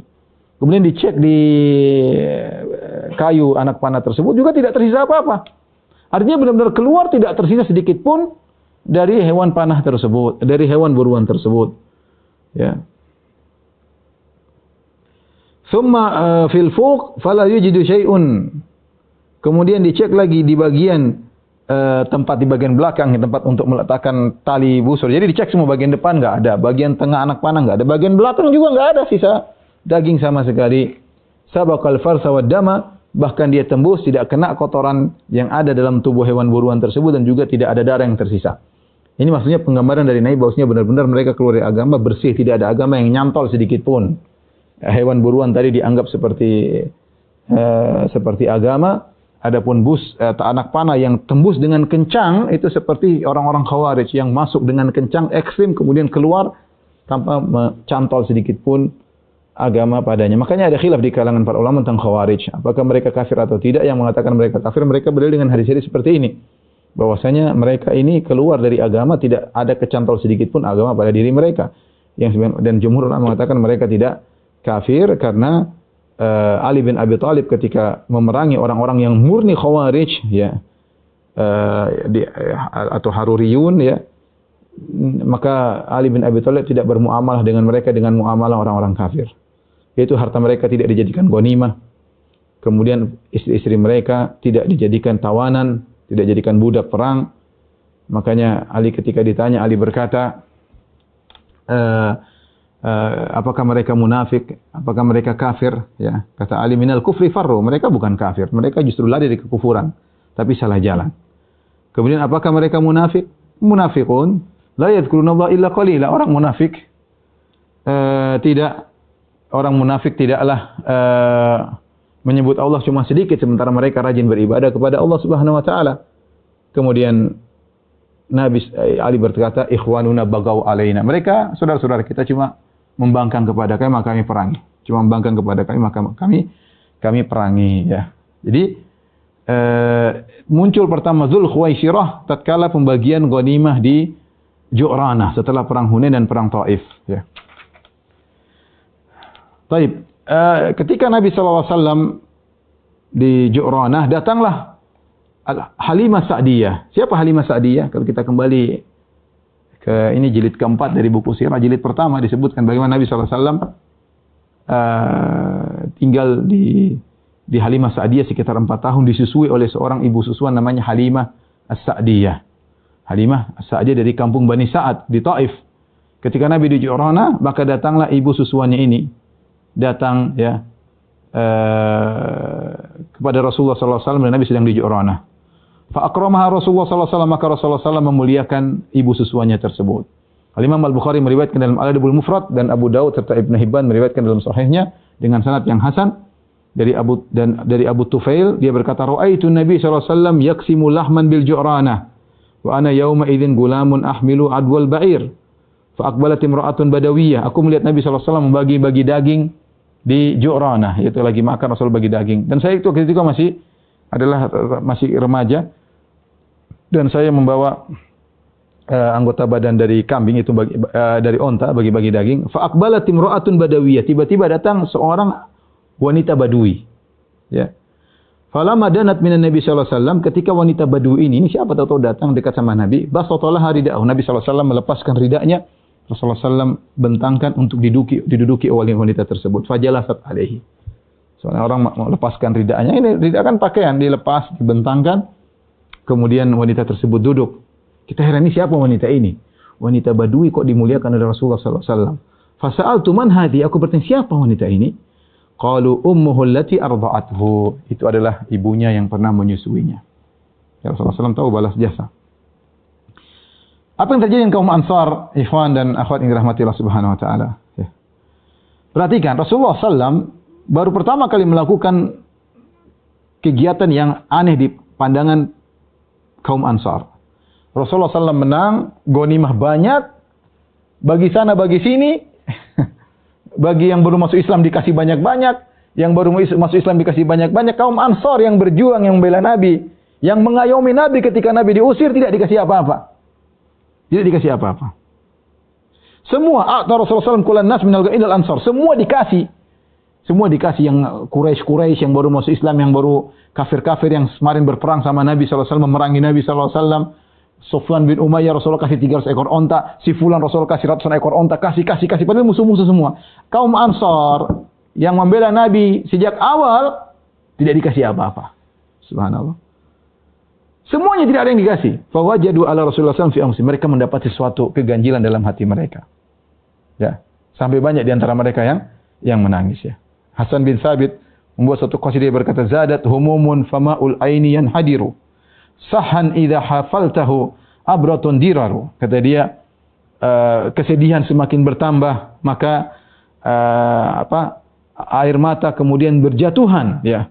Air mata berjatuhan, tidak berhenti karena mata penuh dengan air mata yang mengalir. Intinya kaum Ansar banyak yang menangis ya. Sampai ada di antara mereka anak-anak muda kaum Ansar, bukan pembesar-pembesar kaum Ansar, anak muda kaum Ansar, sampai ngomong nyeletuk. Dia berkata, yaghfirullah li Rasulillah. Semoga Allah mengampuni Rasulullah sallallahu alaihi wasallam. Dia sedih banget. Yu'ti Quraisyan wa yatrukuna. Quraisy penjahat besar dikasih, kita enggak dikasih. Wa suyufuna taqturu min dima'im. Sementara pedang-pedang kita memerangi mereka. Pedang-pedang kita penuh dengan darah mereka. Sekarang mereka dikasih oleh Rasulullah, kita enggak dikasih. Semoga Allah ampuni Rasulullah. Anak-anak muda yang mungkin tidak bisa memahami kondisi, kayaknya kenapa Rasulullah demikian? Mereka sedih, bukan dikasih bukan 1-2 ekor kambing, ini 100, ini 200, ini 300, ini kambing 1 lembah, karena ghanimah terlalu banyak. Mereka yang berjuang bersama tidak dikasih. Sampai anak-anak muda, waqala ahdatsuhum, anak muda dari kaum Ansar mengatakan, semoga Allah mengampuni Rasulullah. Itu orang Quraisy dikasih-kasih oleh Nabi, kita enggak dikasih, padahal pedang-pedang kita yang dibasahi oleh darah-darah mereka. Di antara mereka ada yang berkata, idza kanat syiddah fa nahnu nud'a. Kalau lagi susah, kita dipanggil Rasulullah SAW. Cuma dia enggak panggil Nabi. Dia bilang, kalau lagi susah kita dipanggil. Wa tu'tal ghanaim ghairana. Kemudian yang dikasih ghanimah bukan kita. Wa kasrat fihimul qala. Hatta qala qailuhum laki Rasulullah SAW qaumahu. Banyak ngomong. Sampai ada yang berkata, wajarlah. Rasulullah SAW ketemu dengan kaumnya. Ya wajar. Maksudnya ada yang mau kasih uzur. Ya begitulah. Rasulullah kan sangat sayang kepada sukunya, Quraisy. Dia ketemu, lihat sukunya, maka dia kasih-kasih. Ya udahlah, itulah Rasulullah SAW. Sa'ad bin Ubadah, pemimpin kaum Ansar. Ada 2 kan, Sa'ad bin Mu'adz dan Sa'ad bin Ubadah. Sa'ad bin Mu'adz dari Al-Aus dan Sa'ad bin Ubadah dari suku Khazraj. Tapi Sa'ad bin Mu'adz sudah meninggal dalam tahun 5 Hijriah di perang Khandaq, setelah perang Khandaq maksudnya. Setelah perang Bani Quraidah, perang Khandaq, kemudian beliau meninggal. Sa'ad bin Ubadah masih hidup ya. Sa'ad bin Ubadah, Sayyidul Ansar bin Ansar, lihat kondisi tidak sehat ya. Para kaum Ansar sedih. Maka dia datang kepada Rasulullah SAW. Dia berkata, ya Rasulullah, inna hadzal hayya minal ansar qad wajadu alayka fi anfusihim lima sana'ta fi hadzal fai'il alladhi asabta. Qasamta fi qaumika wa ataita atayan 'idhaman fi qabailil Arab wa lam yakun fi hadzal hayy minal ansar min syai'. Dia terus terang, ya Rasulullah, ini sekampung dari kaum Ansar ini, sekelompok kaum Ansar ini, mereka mendapati dalam diri mereka sesuatu ya atas apa yang kau lakukan. Kau lakukan terhadap ghanimah ini. Kau bagi kepada kaummu Quraisy Kau berikan pemberian yang besar kepada orang Arab Badui. Ya. Quraisy kau kasih, Arab Badui engkau kasih. Sementara mereka kaum Ansar satu rupiah pun tidak kau kasih gampangannya. Tidak ada sedikit pun kau kasih kepada mereka. Rasulullah berkata, menegur Sa'ad bin Ubadah, "Fa'aina anta min dzalika ya Sa'ad?" Ya, kenapa kau tidak berbicara dengan mereka ya Sa'ad? Ya. Bagaimana sikapmu wahai Sa'ad? Ya, artinya Rasulullah, kenapa kau tidak bicara? Apa kata Sa'ad bin Ubadah? Ya Rasulullah, innama ana umru'un min qaumi. Ya, aku hanyalah seorang dari mereka. Ya, aku hanyalah seorang dari mereka. Yang penting aku sudah sampaikan kepada engkau ya Rasulullah. Maka Rasulullah berkata, "Fajma' li qaumaka." Wahai Sa'ad bin Ubadah, kumpulkan seluruh kaum Ansar suruh ke sini. Maka Sa'ad bin Ubadah mengumpulkan kaum Ansar di sebuah kemah terbuat dari kulit. Falamma ijtama'u atahu Sa'ad. Tatkala mereka berkumpul, maka Sa'ad datang kepada Nabi. Sa'ad bin Ubadah berkata, "Ya Rasulullah, qad ijtama'a laka hadzal hayyu minal ansar." Ya Rasulullah, kaum Ansar sudah datang berkumpul untuk menyambutmu. Fa'atahum Rasulullah sallallahu alaihi wasallam, maka Rasulullah sallallahu pun datang kepada mereka. Fahamidallah, Rasulullah sallallahu memuji Allah. Wa asna alaihi billadhi huwa lahu ahlun. Rasulullah menyanjung Allah dengan yang pantas bagi Allah. Tsumma qala, perhatikan, Rasulullah berkata, dia menghadapi satu kaum yang lagi sedih, tidak dibagi-bagi ghanimah, sementara Nabi bagi-bagi banyak sekali kepada orang lain, padahal yang berjuang sungguhnya adalah mereka. Apa kata Nabi sallallahu alaihi wasallam? Lihat sikap bijak Nabi. Ya ma'syaral ansar, wahai kaum Ansar sekalian. Maqalatun balagatni ankum. Apa sih perkataan yang sampai kepadaku dari kalian? Aku begini, aku begini, aku begini. Wajidatun wajadtumuha fi anfusikum. Sesuatu kejanggalan yang kalian dapati dalam diri, kegelisahan yang kalian dapatkan dalam diri kalian. Rasul ingatkan, alam atikum dhullalan fahadakumullah. Wahai kaum Ansar, bukankah ketika aku datang kepada kalian, kalian dalam kondisi tersesat? Fahadakumullah. Lantas Allah beri hidayah kepada kalian dengan sebabku. Wa mutafarriqin fa'allafakumullahu bi. Kalian tercerai-berai, perang-perangan dalam perang Bu'ats, bunuh-bunuhan sampai 120 tahun. Ketika aku datang kepada kalian, Allah menyatukan hati-hati kalian karena aku. Wa alatan fa'agnakumullahu bi. Bukan kalian ketika aku datang kalian miskin, lantas Allah menjadikan kalian berkecukupan. Kaum Ansar yang sudah kumpul, mereka jawab apa? Balillahi wa rasuluhu amanu wa afdal. Mereka jawab dengan sopan. Mereka mengatakan bahkan Allah dan Rasulnya lebih banyak kebaikannya daripada itu. Dan lebih afdal dan beri banyak karunia lebih daripada itu. Faqala Rasulullah SAW berkata, Ala tujibunani ya ma'asyaral ansar. Kalian tidak bantah aku kaum Ansar. Kalian tidak bantah aku. Kata kaum Ansar, wa bimadza nujibuka ya Rasulullah. Bagaimana kami bisa bantah engkau ya? Apa yang perlu kami jawab ya Rasulullah? Walillahi wali rasulil man wal fadlu. Semua karunia, semua kenikmatan dari Allah. Dan juga kembali kepada Rasulnya. Terus kami mau bantah apa ya Rasulullah? Lihat Rasulullah insaf. Rasulullah SAW berkata dengan penuh keadilan. Ama wallahi, lau syi'tum lakultum, falasadaqtum wa sudiktum. Demi Allah, wahai kaum Ansar. Perkataanku tadi, bahwasanya bukankah kalian saat aku datang kalian dapat hidayah? Bukankah kalian dulu berperang aku datang kalian bersatu padu? Kalian bisa bantah sebenarnya, dan kalau kalian bantah perkataanku, sungguh kalian benar dan kalian akan dibenarkan. Kalian bisa bantah dengan berkata. Nabi diktekan kepada mereka. Seandainya kalian bisa bantah aku. Kalian bisa berkata, Ataitana mukadzaban fasaddaqnak. Wahai Muhammad, kau datang kepada kami, kau didustakan oleh orang-orang, kami membenarkan engkau, wahai Muhammad. Bukankah Rasulullah kabur dari Mekah dalam kondisi didustakan oleh kaumnya, kaum Quraisy? Seandainya kaum Ansar menjawab, ya Rasulullah, kau datang kepada kami dalam kondisi kau didustakan dan kami membenarkan engkau. Makhzulan fanasarnak, kau ditinggalkan oleh kaummu maka kami yang menolongmu. Wa taridan fa'awainak, kau diusir dan kami yang mengayomimu. Wa ailan fa'agnaiknak, dan kau datang dalam kondisi miskin lalu kami yang mencukupimu. Kalau kalian mau jawab, kalian tentu bisa. Dan kalau kalian jawab seperti itu, kalian benar. Tidak ada yang menyalahkan kalian. Kemudian Rasulullah berkata, Awajidtum fi anfusikum ya ma'asyaral ansar fi lu'a'atin minad dunya. Apa kalian merasa gundah gulana, mengganjal hati kalian ya kaum Ansar, gara-gara cuma secercah dunia yang aku bagikan kepada mereka. Ta'allaftu biha qauman yuslimu. Aku bagi-bagi dunia tersebut, secercah dunia kepada mereka agar mereka masuk Islam. Wa wakaltukum ila islamikum, dan aku serahkan kalian kepada Islam kalian. Afala tardawna ya ma'asyaral ansar an yadhhaban nasu bisyati wal ba'ir wartaji'una bi Rasulillah fi rihalikum. Apa kalian tidak ridha wahai kaum Ansar? Orang-orang pulang bawa onta, bawa kambing, kalian pulang ke Madinah bawa Rasulullah sallallahu alaihi wasallam. berjalan bersama kalian. Artinya Rasulullah mengatakan kalian gerundel gara-gara sedikit dunia yang aku bagi-bagi agar mereka masuk Islam. Mana yang lebih menyenangkan kalian? Kalian pulang bawa onta, bawa kambing, bawa dunia, atau pulang bawa aku kota Madinah? Fa wallazi nafsu Muhammadin biyadihi. Kata Rasulullah, demi zat yang jiwa Muhammad berada di tangannya. Laulal hijratu lakuntu umra'an minal ansar. Kalau bukan karena hijrah, saya ansari, saya kaum ansar. Cuma tidak bisa, karena saya berhijrah dari Mekah menuju Madinah. Kalau bukan karena hijrah, tentu saya akan menjadi seorang ansari. Walau salakan nasu syi'ban, wa salakatil ansaru syi'ban, la salaktu syi'bal ansar. Seandainya orang-orang berjalan melewati satu jalan di antara gunung-gunung, dan kaum ansar melewati jalan yang ini, aku akan berjalan bersama kaum ansar. Rasulullah berkata, al-ansaru syi'arun wan nasu disarun. Syiar itu pakaian yang menempel pada tubuh. Ya. Disar adalah pakaian lapis kedua.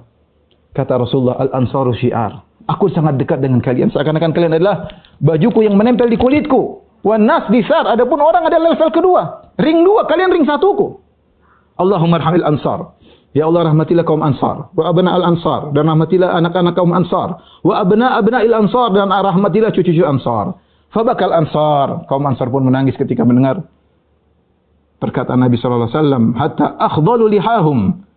Sampai air mata menetes membasahi janggut-janggut mereka. Wa qalu, mereka berkata, radina bi Rasulillah isman wa hadzan. Kami ridha dengan Rasulullah SAW. Kami ridha dengan pembagian Rasulullah SAW. Ini menunjukkan tentang kemuliaan kaum ansar dan bagaimana Rasulullah tidak akan melupakan kebaikan mereka. Ya. Benar Rasulullah SAW punya jasa, dengan Rasulullah mereka dapat hidayah. Benar dengan jasa Rasulullah mereka tadinya tercerai-berai, akhirnya bersatu padu. Tapi mereka juga punya jasa besar sama Nabi. Justru karena Nabi cinta kepada mereka, Nabi yakin mereka sudah beriman, tidak perlu dikasih-kasih. Yang perlu dikasih yang baru masuk Islam. Ya.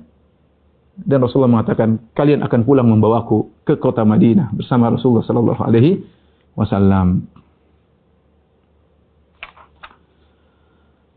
Taib, inilah hikmah kenapa Rasulullah SAW memberikan kepada al-mu'allafatu qulubuhum, ya, orang baru masuk Islam, ya, di antaranya ya Rasulullah pernah berkata, inni u'ti qauman akhafu dhala'ahum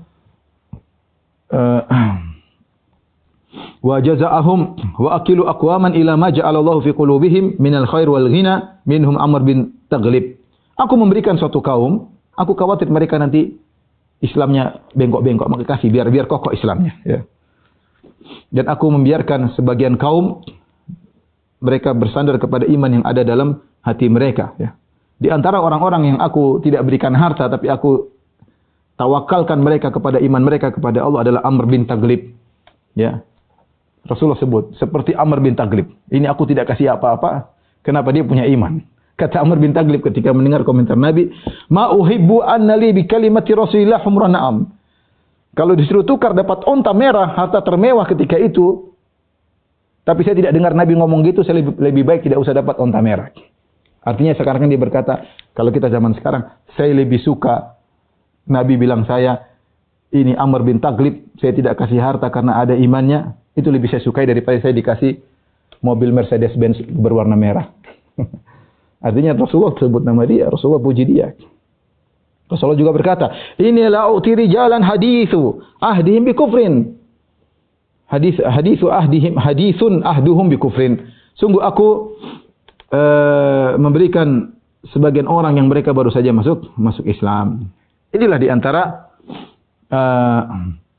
sebab kenapa Nabi SAW memberikan sebagian harta, ya, kepada sebagian orang dan sebagiannya tidak diberi harta oleh Nabi SAW. Taib, kisah Asim bin Adi dan hadis Madhi'bani Ja'ian. Ini hadis menakjubkan. Saya bacakan kisahnya. Al-Hakim meriwayatkan dalam Mustadrak dengan sanad yang hasan dari Asim bin Adi. Dia berkata, "Ishtaraitu ana wa akhi mi'ata sahmin min sihami Hunain." Saya dan saudaraku kami membeli gonimah-gonimah yang didapati oleh sebagian sahabat. Kami beli banyak, ingin beli. Mungkin lagi dijual murah atau apa, mereka beli. Fabalagha dzalika Nabi sallallahu alaihi wasallam. Maka Nabi sallallahu alaihi wasallam mendengar bahwasanya Asim dan saudaranya ingin beli harta yang banyak. Rasulullah tegur, "Ya Asim, ma dhi'bani 'adiyani asaba farisata ghanamin adha'aha rabbuha bi afsada fiha min hubbil mal wa syarafi lidinihi."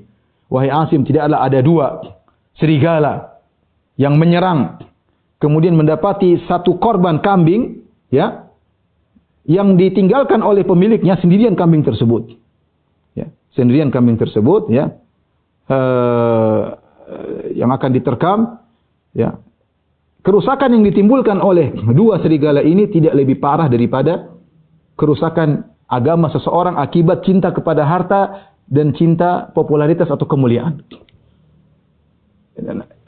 Maksudnya Rasulullah menggambarkan, bayangkan kalau ada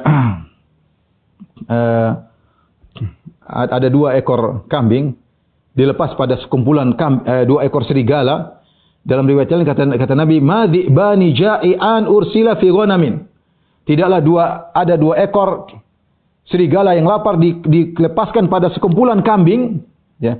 Bi afsadalaha min hirsil mar'i 'alal mali wa syaraf lidinihi. Tidak lebih kerusakan yang ditimbulkannya tidak lebih ringan, ya, daripada kerusakan yang ditimbulkan, ya, oleh cinta kepada harta dan ingin dapat kemuliaan yang merusak agamanya.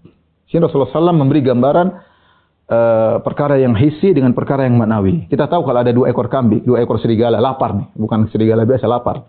Sini ada sekumpulan kambing. Dia kelaparan, kemudian dia dilepas itu. Apa yang dilakukan dia? Pasti hancur-hancurin. Yang namanya lapar. Dia pasti makan sini 2 serigala lapar. Bukan 1 ekor serigala, 2 serigala. Dimasuk ke dalam satu kandang situ kambing, udah dihabisin kambing tersebut. Kerusakan yang ditimbulkan oleh 2 serigala ini tidak lebih parah, kata Nabi, daripada kerusakan agama seseorang yang rusak akibat cintanya kepada harta dan ingin syaraf, ingin kemuliaan. Dan itu benar, ikhwan. Betapa banyak orang karena cinta dengan harta agamanya rusak. Dia tempuh jalan yang haram, tempuh yang tidak dapat harta yang banyak. Betapa banyak orang agamanya rusak gara-gara cinta popularitas, cinta ingin dihormati, ingin jadi pejabat, ingin menjadi apa, rusak agamanya, rusak. Kerusakan yang timbul, kerusakan yang timbul akibat cinta kepada harta dan ingin menjadi dimuliakan, itu lebih parah kerusakannya daripada kerusakan yang ditimbulkan oleh 2 serigala yang lapar tersebut ketika merusak kambing-kambing tadi. Maka seorang hendaknya hati-hati, ya, jangan masukkan dunia dalam hatinya, ya. Jadikan dunia sebagai sarana untuk meraih akhirat setinggi-tingginya, ya. Ya, karena sulit kalau orang sudah hirs alal mal, semangat mencari harta, semangat kemudian ingin mencari kejayaan, dia kayak mabuk kepayang, ya, kecanduan, ya, ingin dimuliakan oleh orang, akhirnya menghalalkan yang haram, ya, dan macam-macam dia lakukan, ya. Yang penting dapat kedudukan, yang penting dapat jabatan, yang penting dapat kemuliaan. Waspada, hidup cuma sekali, jangan sampai salah spekulasi, ya. Tapi kita lanjutkan sedikit lagi. Ketika Umar di Ju'rana, Umar berkata, "Ya Rasulullah, inni nadartu fil jahiliyah an a'takifa yawman fil Masjidil Haram, fa kaifa tara?" Ya Rasulullah, Umar ingat di zaman jahiliyah saya pernah bernazar, ya Rasulullah, waktu saya masih musyrik, untuk iktikaf di Masjid Al-Haram. Apa yang harus saya lakukan? Kata Rasulullah, "Idhhab fa'takif yawman." Tunaikan nazarmu sana, iktikaf di Masjidil Haram. Ya. Umar juga memberikan hadiah kepada Rasulullah memberikan hadiah kepada Umar jariyah, ya. Di antara Rasulullah dapat bagian, Rasulullah berikan hadiah kepada Umar berupa budak wanita. Tatkala Rasulullah SAW membebaskan budak-budak wanita, orang-orang, Umar mendengar orang-orang berkata, budak-budak wanita terus berkata, "A'taqana Rasulullah SAW telah memerdekakan kita, membebaskan kita." Maka Umar bertanya, "Apa ini?" Orang-orang berkata, "Rasulullah telah memerdekakan budak-budak wanita." Maka Umar berkata, "Ya Abdullah, idhhab ila tilkal jariyah fa khalli sabilah." Wahai Abdullah bin Umar, pergi kepada budak wanita itu, bebaskan dia, merdekakan dia. Kenapa? Karena Nabi sudah memerdekakan para budak-budak. Ini menunjukkan Umar bagaimana semangat untuk mencontohi Nabi sallallahu alaihi wasallam. Ketika Rasulullah SAW sudah bagi ghanimah, tiba-tiba datang kabilah Hawazin yang Nabi sudah tunggu mereka belasan hari agar mereka siapa tahu masuk Islam sehingga dikembalikan, tidak usah dibagi-bagi. Nabi ingin mereka masuk Islam dan Nabi tidak ada pikiran harta sama sekali. Tapi karena mereka nggak datang belasan hari, Nabi bagi-bagi. Ternyata setelah dibagi-bagi mereka datang. Mereka membaiat Nabi SAW. Ada 14 orang ketika itu, pimpinannya Zuhair bin Surut. Kemudian dia membaiat Nabi SAW masuk Islam. Ya. Kemudian dia berkata, ya Rasulullah, berilah karunia kepada kami, famunna alaina. Manallahu alaik, semoga Allah beri karunia kepada engkau. Lihatlah kami, ya Rasulullah, kami ditimpa dengan musibah yang kau tahu. Ya Rasulullah, ya. Kami hanyalah kami innama fil hadair ammatuka wa khalatuka. Ya Rasulullah, lihat di kampung kami di Taif. Yang ada di sana adalah tante-tantemu, bibi-bibimu, pengasuh-pengasuhmu. Karena Rasulullah SAW dulu tinggal di Taif. Jadi mereka minta Rasulullah mengibai mereka. Kunna yakfulnaka, dulu mereka yang mengayomi wahai Rasulullah. Ya. Kemudian dia minta, ya Rasulullah, kembalikanlah kepada kami harta-harta kami dan wanita-wanita kami.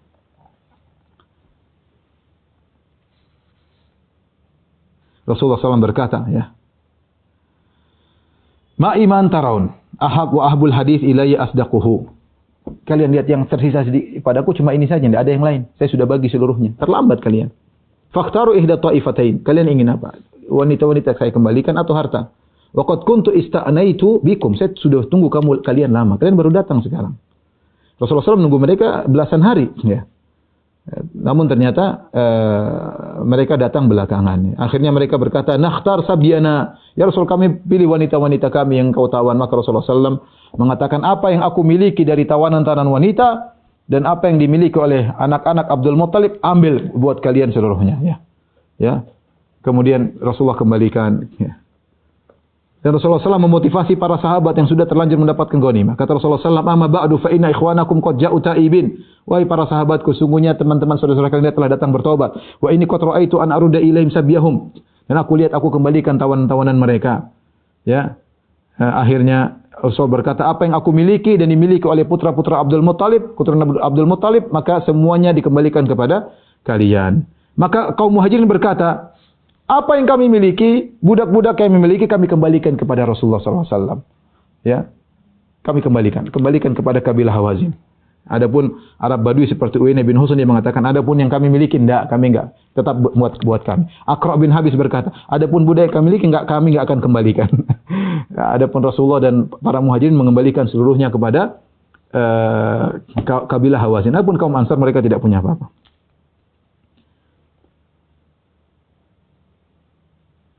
Kemudian Rasulullah SAW motivasi lagi. Kata Rasulullah SAW, wahai manusia sekalian, ruddu alaihim nisa'um, kembalikan perempuan-perempuan wanita dan anak-anak mereka.